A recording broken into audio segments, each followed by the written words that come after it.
ইয়া আইয়ুহাল্লাযীনা আমানুত্তাকুল্লাহ ইয়া আইয়ুহাল্লাযীনা আমানুত্তাকুল্লাহা ওয়া কুনু মা'আস সাদিকিন।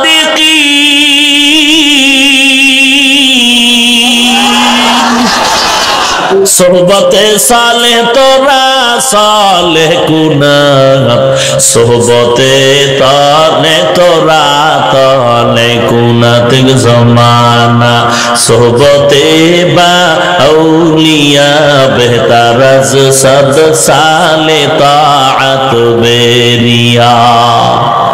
তাকওয়া অর্জন করার যত প্রেসক্রিপশন আছে এর মধ্যে একটা হলো আল্লাহ ওয়ালার বন্ধু হয়ে যাও। আল্লাহ ওয়ালা কারা?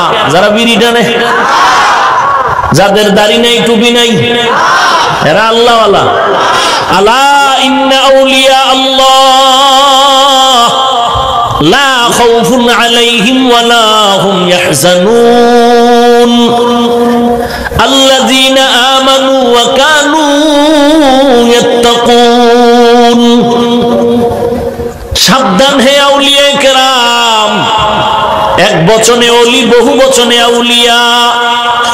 আকাশেতে লক্ষ তারা, এক চাঁদের আলো, লক্ষ মানুষ থেকে একজন আল্লাহ ওয়ালা ভালো।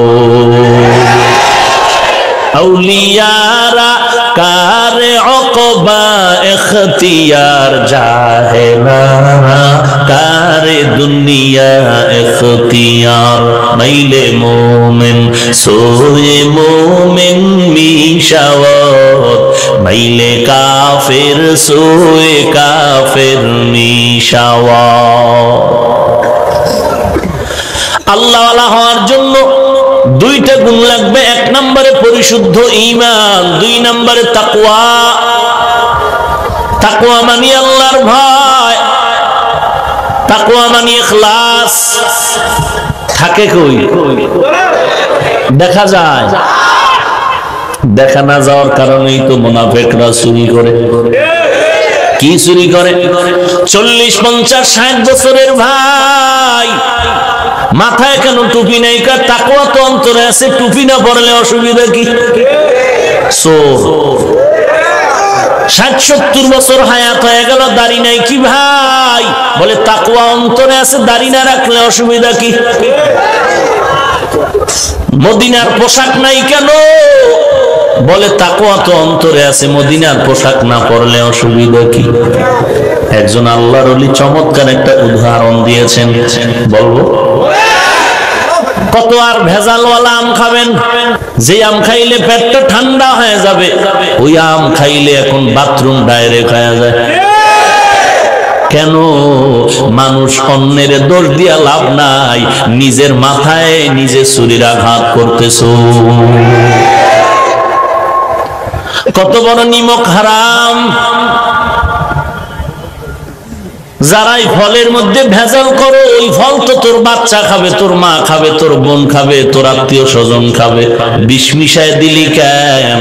আল্লাহ তো দয়া করিয়া তোরে আম দিছিল, আল্লাহ অপেক্ষা করার জন্য বলছে 1 মাস অপেক্ষা কর, আমি পাকায় দিব। আর আমি পাকায় দিলে তুই দুধ দিয়া আম দিয়া ভাত খাবি, বান্দা তোর শরীরটা মোটা তাজা হয়ে যাবে। সহ্য করতে যারা পারো নাই, কুত্তার মতো জিহ্বাটা যাদের বের হয়ে গেছে, আল্লাহ বলেন আমি আল্লাহকে যখন বেজার করে চালাকি করলি, দুনিয়াতেও খাইলি কালা পোষা কলার বেতের বাড়ি, টাকা হলো জরিমানা, জেলখানা বোনা। কয়দিন আর বাটপারি করবি রে ভাই? তুই করে কি লাভ হবে যেই বাটপারি ধরা খাইলি? ওই টাকার পাহাড় করে কি লাভ হবে যেই টাকায় জেলখানার মেহমান হয়ে গেলি? ওই বিল্ডিং 5 তলা করে কি লাভ হবে যেই বিল্ডিং দুদকে সে আর রাজুকের লোক ভেঙে দেয়? ওই সন্তানের আব্বা হয়ে কি লাভ হবে যেই সন্তান তোরে কানে ধরে উঠায় আর বসায়?